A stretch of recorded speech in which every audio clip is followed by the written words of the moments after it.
What's going on, YouTube? I'm K-Knight23, the video game professor, and this is our second video in the Total War Warhammer Tactics series, where I'll go over the penetration of the center technique. Ooh la la.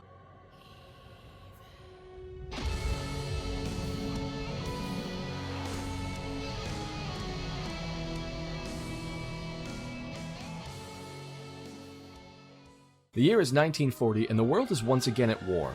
French forces await an impending attack from the German Nazi regime, commanded by Adolf Hitler. The battle that will ensue, known to the Germans as Operation Fallgelb, will result in the fall of France. The most horrifying battle in World War II, which established the Nazi forces as a supreme entity in Europe, leaving little hope of the perseverance of Allied nations. This battle serves as a grim example of the upsetting power of a successful battlefield tactic known as the penetration of the center. World War II wasn't the only place to have recorded such maneuvers, obviously, but we'll see some other examples at the end of the video, so stick around! This tactic involves meeting the enemy with a superior force in the center of the battle. This strategy is best employed if the battlefield has natural obstructions that will prevent the enemy from taking too wide a formation or directly flanking one side or the other. When setting up your formation, you need to imagine what your enemy will be placing in the front and center of their lines and what possible reserves they might bring. The goal of the penetration of the center tactic is break through the enemy line and either assault from the rear or encircle the enemy. Be careful performing this technique. If you aren't able to punch through the line fast enough, you risk getting fully enveloped by the enemy if they target your weak flanks and perform a double envelopment or pincer attack. Most army formations will place units with strong armor or defensive capabilities in the center to anchor and hold the line. As I'm playing the Empire, I imagine to encounter Empire greatswords and swordsmen near the center. The superior force I plan to meet them with will be my Chaos Great Weapon units as well as a Chaos Giant, whose sweeping attacks and terror will help break their morale. On the wings I place Chaos Warriors to hold the line and Chaos Warhounds to harass the enemy front early on. Finally, I have 2 units of Chaos Knights, which will be my penetrating force. I take a narrow formation at the center, providing 2 avenues of attack for my Knights. The plan is to engage the center with the Chaos Greatswords and charge the Knights between their formations and through the enemy, breaking to the end of the enemy's line, allowing rear charges for the duration of the battle.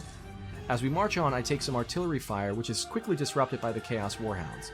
My center is met with Reichsguard Knights, Spears, Greatswords, and Swordsmen. The Chaos Great Weapons engage and hold long enough for my Giant to position for a flanking attack to the left.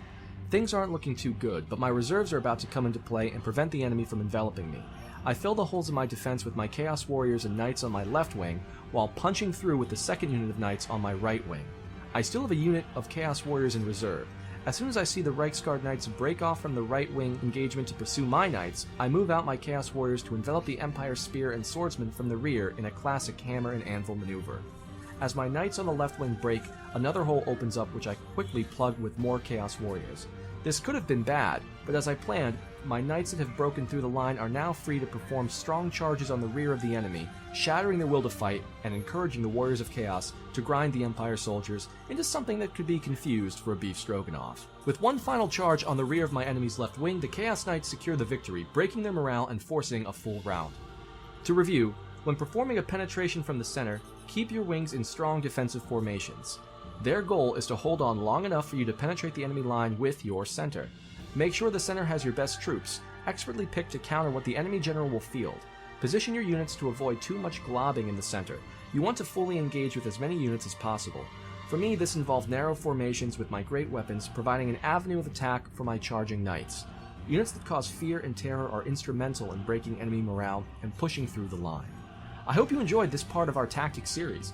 If you haven't already, please give this video a like and make sure to subscribe. It's really encouraging to see how we're going.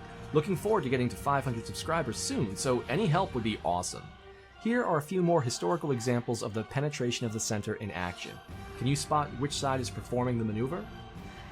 Take it easy, YouTube. This is K-Knight23, the video game professor, signing out.